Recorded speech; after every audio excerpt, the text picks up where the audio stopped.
What's up guys, it's Smitty back with another YouTube video. Today we're going to talk about the Philadelphia 76ers and whether they should build around Joel Embiid or Ben Simmons. Before we get into this video, it would be awesome if you can check to see if you're subscribed to my YouTube channel. It's completely free, takes about 2 seconds to do, and it really makes my channel grow. Also, if you enjoyed this video, consider liking it. It'll recommend this video to even more people. So if you'd like to help me out, make sure to smash the subscribe and the like button. Thanks guys, I really appreciate the support. Enjoy y'all.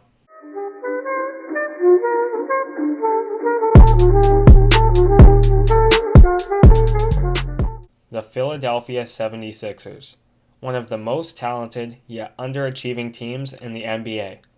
Philly got knocked out in the first round this season by the Boston Celtics. Their two top players, Joel Embiid and Ben Simmons, can't shoot a basketball from the perimeter.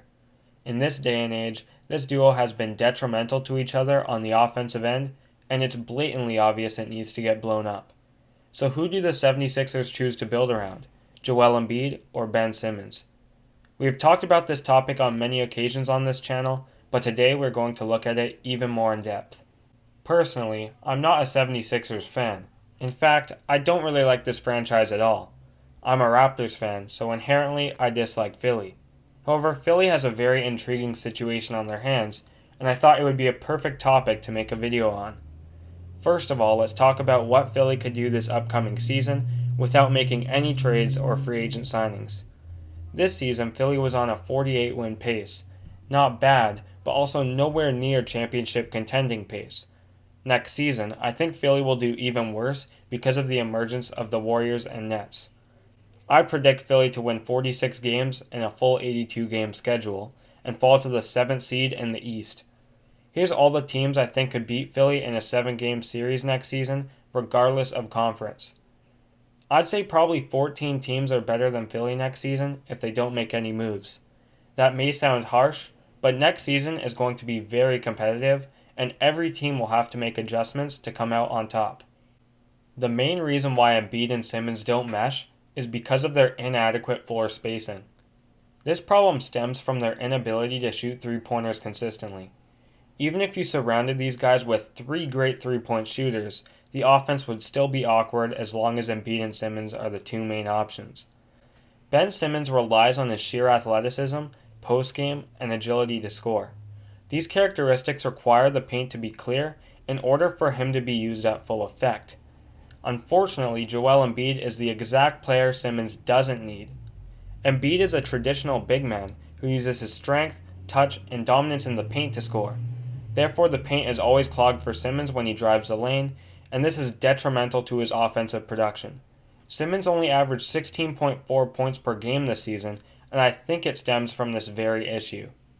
As for Embiid, he also relies on floor spacing to be dominant on offense. Simmons is the opposite of floor spacing, and this allows teams to double team Embiid in the paint without any consequences. In the 76ers system, Embiid cannot efficiently produce in the post because of this.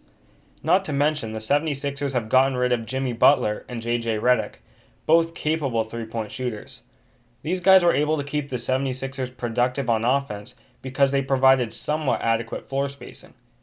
The other problem that inefficient shooting causes is the ability for them to close games. As seen many times with this squad's existence, the 76ers are unable to close basketball games on offense.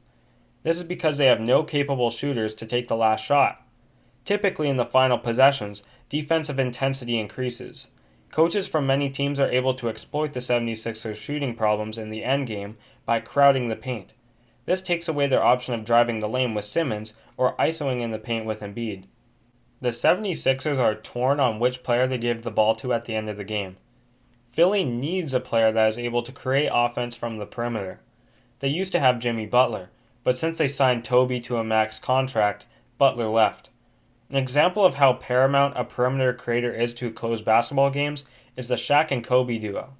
Even though Shaq was a much better player than Kobe when they first became a duo, the Lakers relied on Kobe Bryant to take the last shot.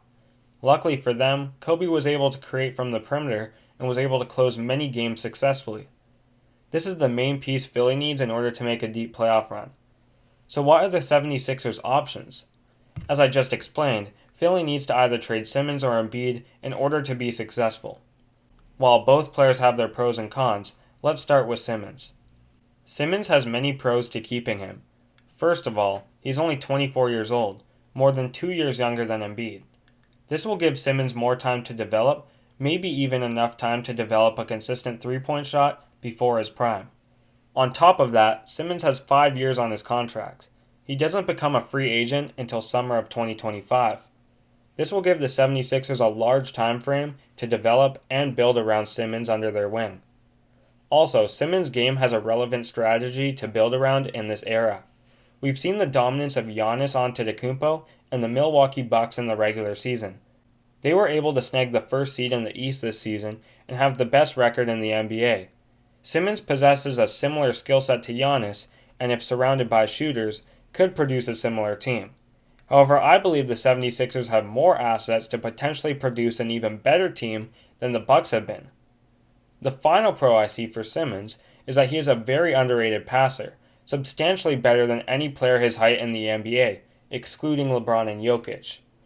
This suggests that Simmons could be a great facilitator next to a good shooter, the main kryptonite to Giannis and the Bucks. Unfortunately, Simmons also has some serious cons. First of all, he hasn't improved at all offensively since his rookie season. This is very concerning because it could speak to a bad work ethic. Some may credit this to his lack of opportunity, but nobody can be 100% sure. Simmons is also injury prone. He is injured at the moment and has a bad history of injuries. Not knowing if your franchise player will be healthy is a big concern. This could lead to an inconsistent team and a greater risk of losing in the playoffs. The main concern of Simmons is his jump shot. This could be intertwined with his development, but Simmons is an incapable shooter. It's gotten to a point where Simmons doesn't even attempt three-point shots. Unless the 76ers want to forge a new era of bad shooting point guards, Simmons' lack of shooting will be detrimental if Philly doesn't acquire a good creator from the perimeter. Joel Embiid is also an interesting player. Joel Embiid has an unbelievable upside. His strength, touch, agility, and aggressive nature is everything you want in a center. Embiid is arguably the best center in the league, and his dominance backs it up. I regard Embiid as the most dominant player in the league. But what's the catch? Embiid has serious injury problems, far worse than Simmons. Also, Joel has a horrible attitude and cannot be a leader of a championship team. Even when paired with a great leader such as Jimmy Butler, Embiid has shown his bad presence in the locker room. This guy is a walking controversy. So if Philly wanted to build around Embiid, they would need to acquire a player that can be a leader, creator from the perimeter, and a good playmaker. This type of player is in high demand, and it would be very hard for the 76ers to acquire a sidekick for Embiid than Simmons. On top of that, Embiid has larger trade value than Simmons, meaning that the 76ers could yield more from trading Embiid than trading Simmons.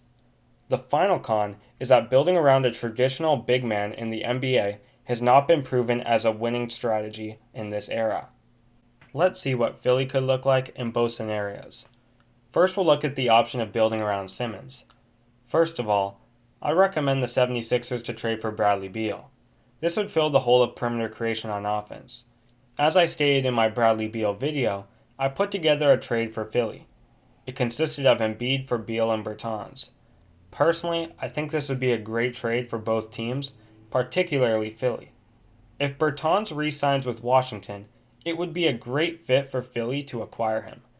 Bertans is a prolific shooter and would be great off the bench for Philly. The second move I'd recommend for Philly would be acquiring Brandon Ingram. If you can't snag him in free agency, I'd recommend they trade for him.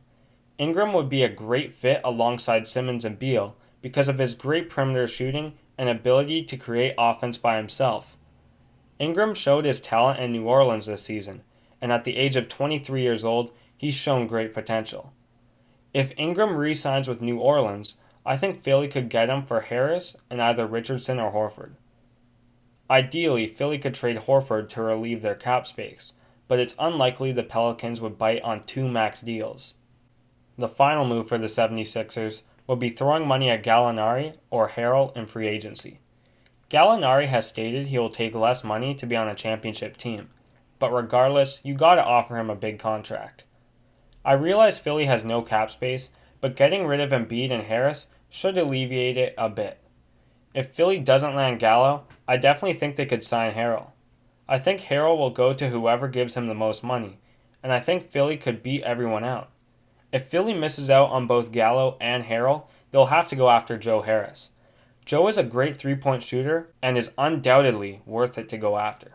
If I were to predict Philly's end squad for the next season, it would be Horford, Harrell, Ingram, Beal, and Simmons on the starting lineup, with Joe Harris, Milton, Bertans, and Thibault on the bench. This doesn't take into account their 2020 draft picks. This lineup is great, and the only weakness is the backup big man spot.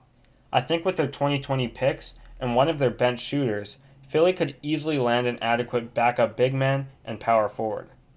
So what could this roster even achieve? Despite this roster having similar or less talent than the 76ers' previous roster, I think they'd win substantially more games and have a better future. If I were to give this roster a number value for wins, it would probably be between 45 and 55 wins. Sure, the squad would have to develop team chemistry with each other, but I think it would end up being a match made in heaven. Not to mention, I think this roster would be able to grow up together, since Ingram and Simmons aren't even in their prime, and Beal is just starting his. The offense looks extremely balanced, and they have many shooters to come off the bench. If the offense revolved around Simmons like Milwaukee and Giannis, I could see Simmons averaging 25 points, 8 assists, and 8 rebounds per game. When Simmons is on the bench, Philly could run a small ball lineup with Beal coordinating the offense. Depending on who the backup big man is, Beal could run pick and rolls as the main offensive creation. As for defense, this roster could also end up in the top 15. Simmons is a great defender. Beal, Harrell, and Ingram are adequate, and Horford is better than average. Along with this, Philly would have a size advantage over most opponents without sacrificing much speed and agility. What could Philly look like if they built around Joel Embiid? Even though Philly could get more out of trading Embiid, I think I found a great possible scenario. First of all, Philly would have to trade Simmons. I think they could straight up trade Ben Simmons for CJ McCollum. I think the Blazers would bite on this trade, since Portland had a very rough regular season and might be willing to switch it up for Damian Lillard. Next, I would suggest Philly trade for Horford. If the 76ers were to keep Embiid, there is no point of keeping Al Horford. I think Philly could potentially trade Al for Aaron Gordon straight up. If the Magic want a first-round pick, give it to them as well. Gordon is one of the best perimeter defenders in the league and is a capable three-point shooter, especially good for a power forward. Gordon's archetype is perfect in this day and age. On top of that, I think Philly should offer money to Bertans and Joe Harris in free agency. Hopefully they could land at least one of them. This would leave Philly with Embiid, Gordon, Harris, Richardson, and McCollum starting, and a bench consisting of Milton, either Harris or Bertans, Thibault, and Robinson. This lineup is also very solid, and it doesn't rely as much on free agent signings. I would predict this squad to win around 48 to 58 games, however it doesn't have the same longevity as the other lineup, and it has injury problems. So who would I choose to build around? Simmons or Embiid? I'd probably choose Ben Simmons because the archetype of placing shooters around a facilitator. It has been proven to work, at least in the regular season, by the Milwaukee Bucks. If a team were to build around Embiid, it's not certain if it would work. Embiid relies on bullying in the paint, and frankly the NBA has harsh rules nowadays. Even with a companion like CJ McCollum, I don't know if Philly can make a deep playoff run with Embiid. This is also excluding the injuries paired with him. Sure, Simmons has his problems, but he is younger, and this gives Philly more time to build around him. In conclusion, the 76ers will inevitably have to decide on building around Simmons or Embiid. The only other option is for Philadelphia being disappointed in the playoffs yet again. I believe Simmons is the slightly better option to build around, but that's up to Philly to decide. If you have any other options or opinions, let me know in the comments. I'd love to see your guys' perspective. This is Smitty, signing off.